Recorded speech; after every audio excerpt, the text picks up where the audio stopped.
Je m'appelle Amélia, je suis de Suisse, de la partie française francophone de Suisse. J'ai grandi témoin de Jéhovah. Je suis d'une famille de première génération témoin de Jéhovah, dans le sens où la grand-mère de mon papa était l'une des premières témoins de Jéhovah de Suisse. Elle avait été aux États-Unis, avait été convertie là-bas, elle est revenue et a fondé plus ou moins les témoins de Jéhovah avec d'autres personnes de sa génération. Mes deux parents sont témoins de Jéhovah, ont grandi témoins de Jéhovah, d'environnement complètement témoins de Jéhovah, avec absolument aucune personne qui ne l'est pas.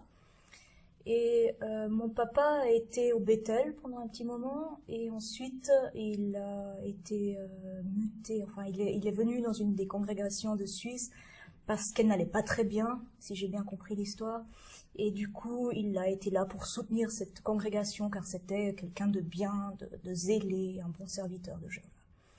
Donc j'ai grandi là avec mon frère et ma sœur, qui étaient mes aînés. Et je pourrais pas dire que, a priori, j'ai une enfance terriblement malheureuse, dans le sens où j'avais des parents aimants.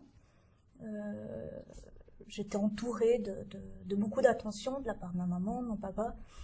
Mais je me suis jamais sentie complètement à ma place en tant que témoin de Jéhovah. En fait, je pouvais pas avoir d'amis, vu que les témoins de Jéhovah ne se mêlent pas aux gens du monde, et de mon âge, dans la congrégation, il n'y avait pas d'enfants. Donc j'ai eu une enfance assez solitaire, je pouvais pas avoir d'amis en dehors, j'en avais pas en dedans, et puis j'étais quelqu'un qui réfléchissait beaucoup depuis petite, et qui prenait les choses très à cœur.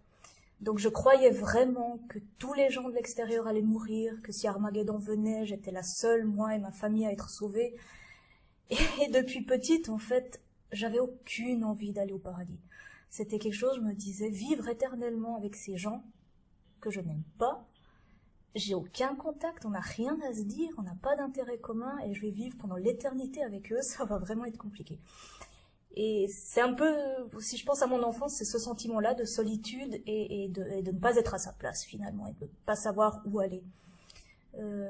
C'est arrivé au point que, à l'âge de 9 ans, j'ai essayé de me suicider. Enfin, essayer de me suicider, comment on le fait à cet âge-là, c'est-à-dire que j'ai pris des médicaments qui traînaient, et puis je les ai mangés, et puis j'ai dormi un petit peu plus qu'avant, enfin que les nuits précédentes, mais il s'est rien passé de particulier. Mes parents, j'avais montré pas mal de signes, car je posais beaucoup de questions, je disais, est-ce que si on se suicide, on va quand même au paradis? Ça a été jusqu'au surveillant de district à qui j'ai posé cette question-là, qui n'a pas su très bien me répondre en fait.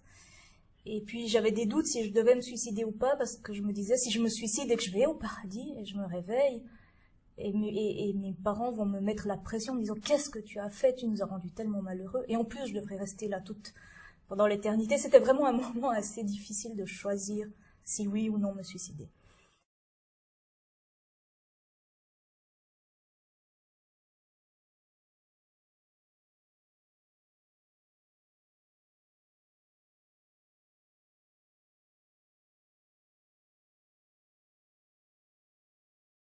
Bref, ça n'a pas marché, je suis restée chez les témoins de Jéhovah encore quelques années. Et à l'âge de 17 ans, du jour au lendemain, j'ai su que c'était fini, que j'y allais plus. C'était un mercredi, il fallait se préparer pour aller à la salle du royaume. Et 15 minutes avant qu'on parte, ma mère, comme d'habitude, me dit « Il faut se préparer, c'est l'heure ». Et j'ai dit « J'y vais pas et j'y retournerai plus jamais ». Point. Et j'y suis plus jamais retournée, sauf au mémorial après pendant quelques années. Et pour mes parents, ça a été évidemment terrible. Ils sont partis quand même à la Réunion, et ensuite pendant des jours et des semaines, ça a été des crises de larmes, ils ont tout essayé pour que je revienne, et pour moi c'était absolument impossible. Donc j'ai quitté la maison, j'étais hôtesse de l'air pendant une année, il fallait que je parte de cet environnement-là. Je savais pas tellement quoi faire, parce que je voulais pas faire d'études, parce que pour moi les études c'était de nouveau la même chose, c'était un lavage de cerveau, et puis on avait tellement appris qu'il fallait pas faire des études, que pour moi les études c'était vraiment pas quelque chose à faire. Donc j'ai fait hôtesse de l'air, j'ai pas aimé, j'ai quand même commencé des études, et finalement j'ai fait un doctorat, et je travaille maintenant à l'université, donc c'est tout le contraire de ce que j'avais pensé.